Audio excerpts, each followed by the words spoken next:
오늘부터는 매주 동안 성령 이야기를 하려고 합니다. 성령이 누구냐?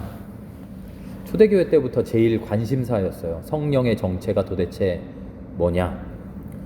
복음서를 보면 예수님께서 너희에게 보혜사를 보내겠다 하는 이야기를 하시잖아요. 보혜사라는 말이 파라클레토스라고 하는데 위로하는 분, 협조해 주시는 분, 중재해 주시는 분, 그런 뜻을 가지고 있어요. 그래서 복음서에 나오는 성령이라는 말은 사실 우리가 지금 우리의 개념, 성령의 개념과는 조금 다르고요. 하나님께서 너희들 사이를 중재해 주실 것이다. 너희 어려움을 위로해 주실 것이다. 하나님께서 너희를 도와주실 것이다 하는 그런 의미로 쓰였던 것이죠. 그런데 예수님께서 부활하시고 승천하신 이후에 성령을 너희에게 준다라는 그 말씀에 열심히 매달리다 보니까 성령을 어떤 하나님, 예수님 비슷한 어떤 존재처럼 생각하기 시작했어요. 하나님 한 분 계시고 예수님 한 분 계시고 성령도 한 분 계신다. 이런 생각을 키워갔는데요. 사실은 성령은 그런 분이 아닙니다.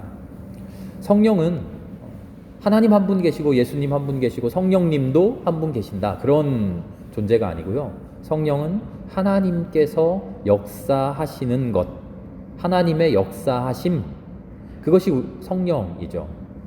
하나님이 행하시는 일, 하나님이 이 땅에 들어와서 하나님이 우리의 삶 속에 들어오셔서 하나님의 일을 하시는 것, 그것을 경험하고 그것을 표현할 때 우리가 성령의 역사라고 그렇게 표현했던 것이죠.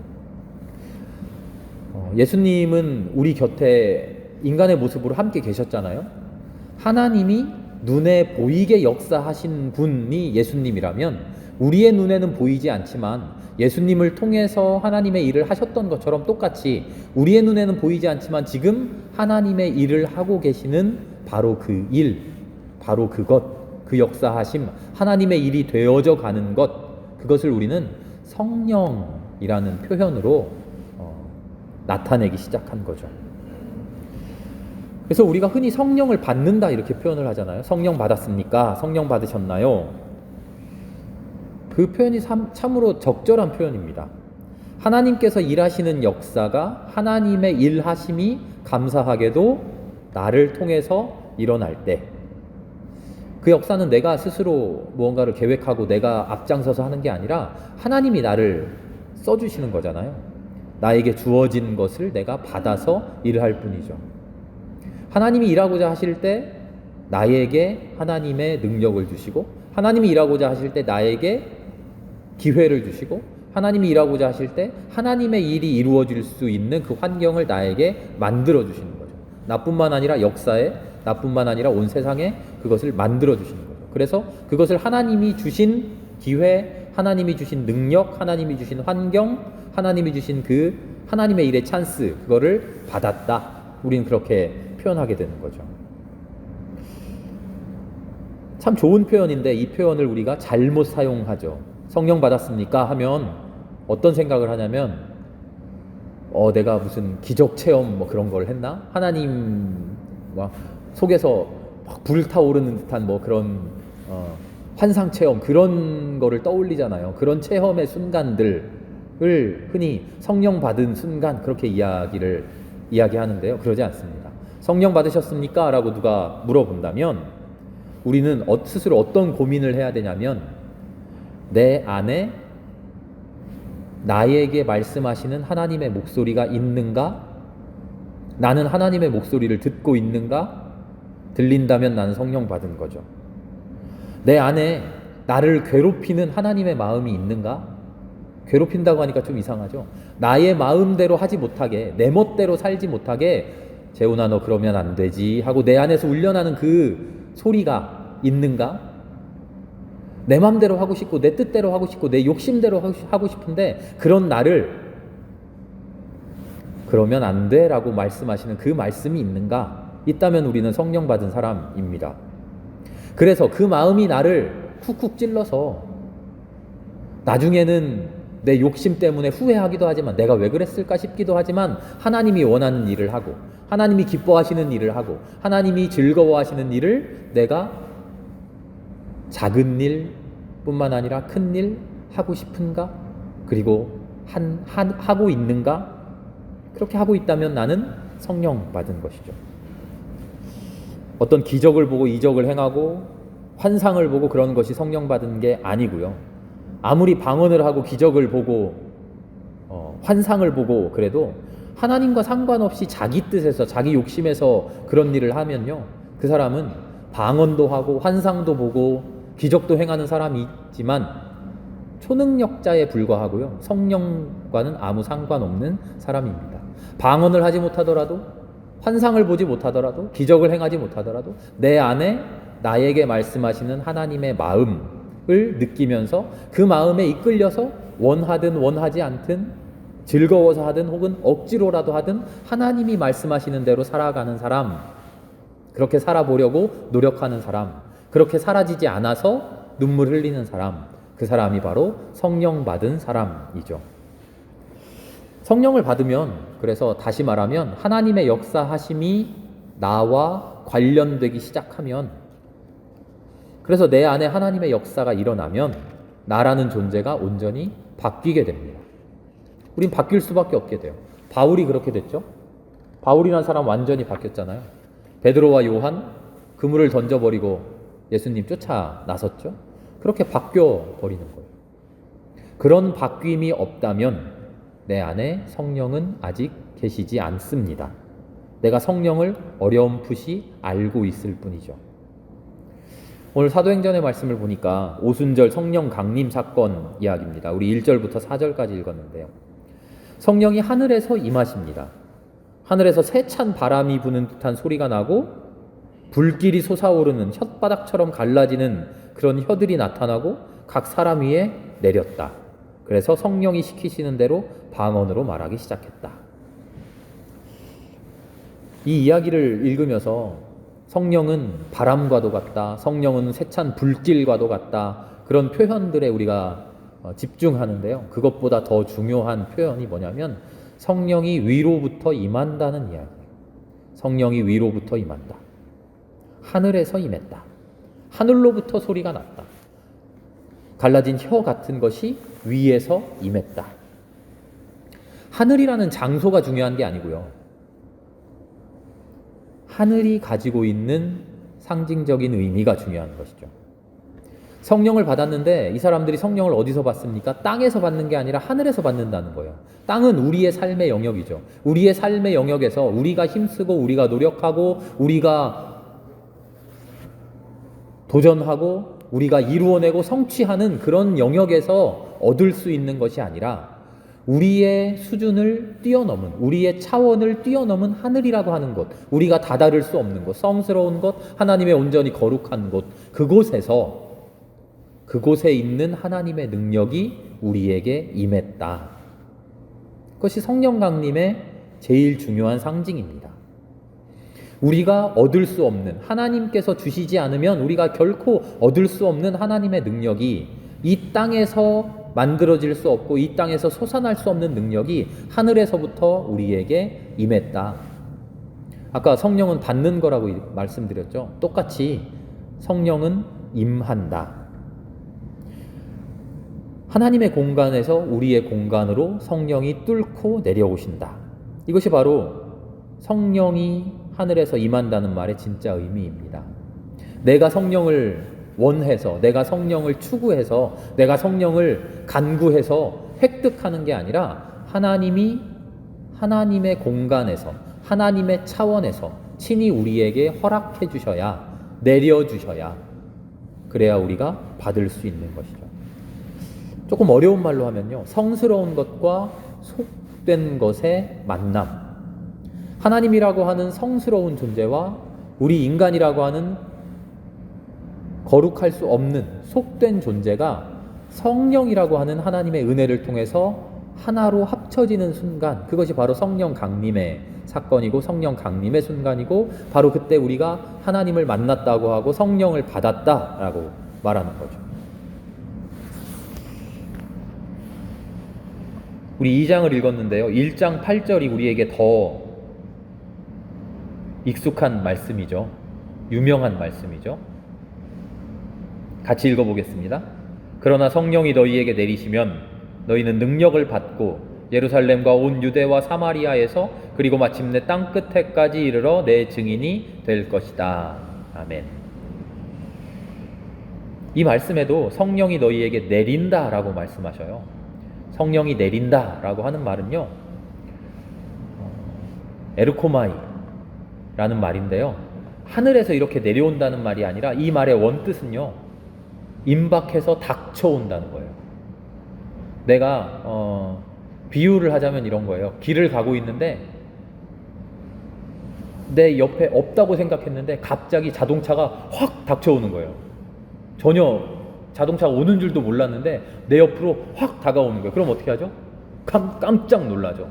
성령이 임하시는 사건이 그렇게 오신다는 거예요. 여기에 8절에 성령이 너희에게 내리시면 할 때 이 내리시면이라고 하는 이 단어가 그런 표현이에요. 갑자기 임박해서 너희에게 확 다가온다. 너를 공격하듯이 뚫고 들어와서 너에게 영향을 끼친다. 성령이 그렇게 오신다. 내 삶에 훅 들어와서, 자동차는 스쳐 지나가지만 성령은 훅 들어와서 내 삶으로 뚫고 들어와 나를 점령한다는 거예요. 성령이 너희에게 임하시면 이라는 말의 뜻이 그런 거죠.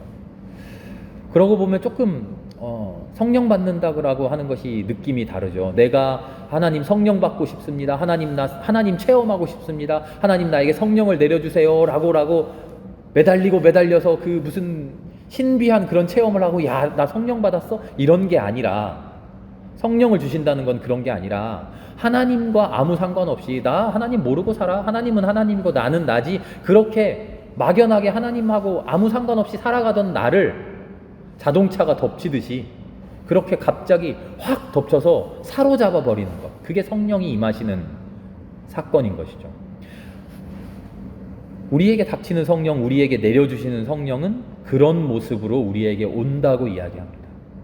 마치 복음서에서 도둑같이 임한다라고 말씀하신 예수님의 말씀과 같죠. 비슷합니다. 그런데 도둑같이 임한다는 말과는 또 정확하게 같지 않은 것이요, 도둑같이 임한다는 것은 우리가 경계를 하고 있지만, 경계하고 있는데 그 날이 언젠지 모르니까 계속 경계해라, 계속 깨어있으라는 거잖아요. 도둑이 온다는 생각을 계속 하고 있으라는 말씀이에요. 그런데 성령이 임한다고 하는 것은 성령이 오신다라고 하는 생각조차 전혀 못하고 있을 때, 하나님이 나를 사로잡으실 거라는 생각을 전혀 못하고 있을 때, 넋놓고 있을 때 마치 뒤통수 맞듯이 탁 갑자기 당하듯이 하나님께 그렇게 붙잡힌다는 거예요. 성령이 어떤 분입니까? 성령이 임하신다라고 이렇게 제목을 적어놨는데요, 성령 강림, 성령의 임하심, 너무 점잖은 말씀들이에요. 하나님을 표현하다 보니까 그런 점잖은 말씀을 표현했는데, 실은 성령은 어떻게 옵니까? 성령은 갑자기 나를 공격하듯이 나에게 닥쳐옵니다. 그렇게 나를 공격해서 나를 사로잡아 버립니다. 예전의 나를 완전히 뒤흔들어 버립니다. 내가 예전에 나로 살아갈 수 없도록 나라는 사람을 완전히 뒤바꾸어 놓습니다. 성령 받고 싶습니다 라는 말을 할 때 우리는 마음의 준비를 단단히 해야 됩니다. 그 말을 할 때는 지금 누리고 있는 내 모든 삶, 지금 내가 행복해하고 있는 모든 것, 한순간에 뒤바뀔 수 있다는 것을 작정해야 됩니다. 그 모든 것을 내려놓을